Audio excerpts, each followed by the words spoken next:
Hello everyone and welcome back to my channel. Let's continue Johnnykin and the Goblins, and the portfolio has just grown grasshopper legs and begun to dance. Who are you? Asked Chesme.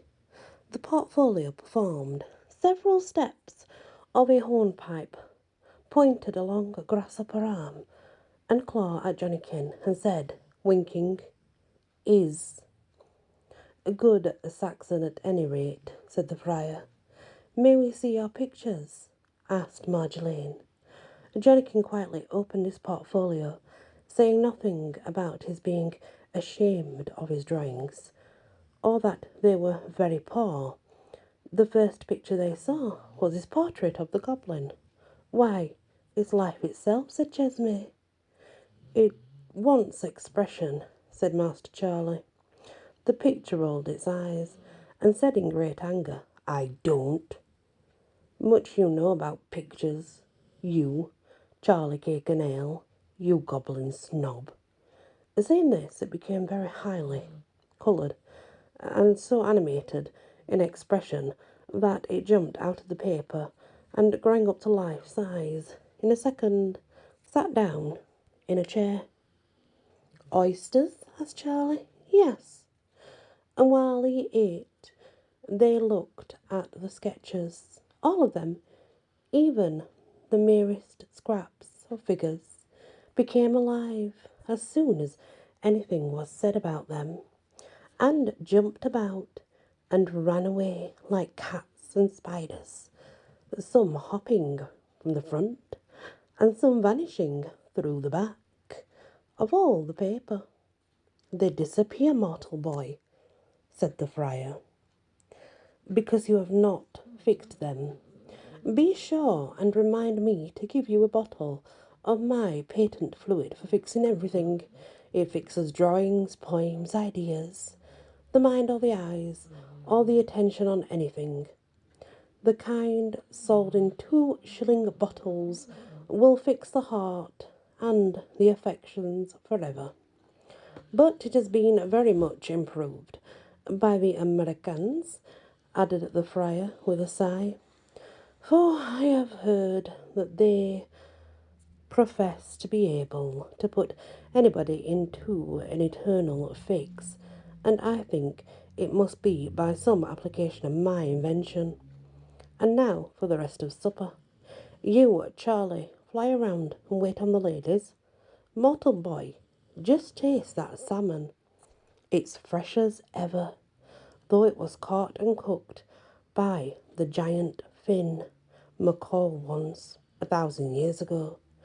Whenever and whoever tastes it will understand all the birds and what they say and its life. When you're a great poet, as you will be some day, you'll think and thank me for telling you to eat that salmon." "Who is that gentlemanly person," asked Johnnykin, "whom I see all about the hall, here and there, standing behind people as they eat? He has been watching us several times." "That's a Chesme." "Oh, that's Manners. Mr. Manners, you know. Some people always leave something on the plates for Manners, and that's how he gets his living. But he doesn't fare as well as he used to, since nowadays people are not so particular about having anything for him." "Not much for me," said the friar, "when I'm hungry, and the duck's tender, and the peas are young. Yet the world could never get on without Manners." "What makes him look so pale?" asked Johnnykin. "Oh, it's because he eats such a dreadful mixture of things, and only such a little bit of each. There are only little bits left for Manners, you know," said Chesme. "Yes, he ought to flourish, for I'm sure we should all be poor wretches if we grew up without Manners." She had hardly spoken a word when Johnnykin saw afar in the distant sky among the mountains a red gleam which came rapidly along, As it approached, there came with it a roaring sound, like that of a tempest, and in the strange light he could perceive something like a giant, but a royal one, with an immense beard, to which a boy was clinging, and in which he was often hidden as they flew. Without stopping, the two swept. They swept in their red storm cloud over the goblins, who gave the giant 3 tremendous cheers. Yay, yay, yay, to which he and the boy replied as they passed. It was a grand night and a grand sight, but terrible. Seemed goblins were much delighted, for they applauded till the last sound of the storm had died away. That, said Marjolaine, is King Oriane, one of the greatest in our goblin world. And who is he? That I can hardly tell you. Some think he is the storm, some speed, but whatever is fast and wild is his. That is all I know of him, except an old song which Friar Bacon can sing. Here Charlie took up a silver spoon, which he at once changed to a lute, and played with great skill, while the friar decided he would sing the song of King Oriane. On a roaring wild bull King Oriane rides, and spurs with a dagger his tawny sides. The wild north wind is his friend so true, and over the mountain King Oriane flew. He rode to the east and he rode to the west, till he found a boy in an English nest.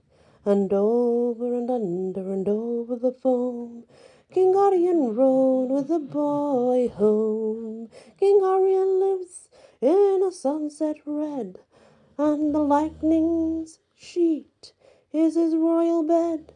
Into his long beard the wild boy did creep, and crept safely the king and the wild boy slept. A falling star is King Orion's sword, and deep in the mountain his gold is stored. And when night comes on the clouds go by, he roars with the boy on the mountains high. So listen, my children, when winter comes, and hear in the tempest King Orion's drums. For when the storm and billows are beating high, the king and his wild boy are riding by. And with that, everyone did applaud. And of course, he bowed and took back his seat. That's the end of this episode, where we get to meet a couple more characters, might I add. But I love the songs in it. I think the songs are quite silly, but I kind of like that, you know. I think it's different. Thank you for listening. Join me next time as we continue our adventure with Johnnykin and the Goblins. Many blessings.